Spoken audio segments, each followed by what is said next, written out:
Und ich glaube, also jetzt in meinem Fall ist natürlich klar, der Text ist irgendwie auch noch wichtiger, weil ich halt gesanglich wie weil mein gesangliche Vokabular beschränkt ist, oder? Weil wenn To Athena mir etwas vorsingt, kann sie nur summen und ich verstehe, glaube ich, alles, was ich muss verstehen.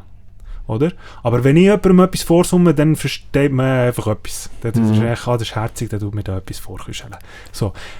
Dort ist eine ganz andere Ausdrucksform möglich, mit den, wenn man so eine Gesangsstimme hat, wie so Leute, die ich halt voll nicht habe, oder? Und dort bin ich wie an einem anderen Ort, lege ich entsprechend für mich das Hauptaugenmerk, ohne jetzt etwas über To Athena ihre Texte zu sagen, die ich wahnsinnig toll finde. Aber echt so wie, sie hat obendrauf noch eine Stimme mit einer Ausdruckskraft, wo ich so merke, dort muss ich schon noch immer anders, habe ich schon noch immer anders den Fokus.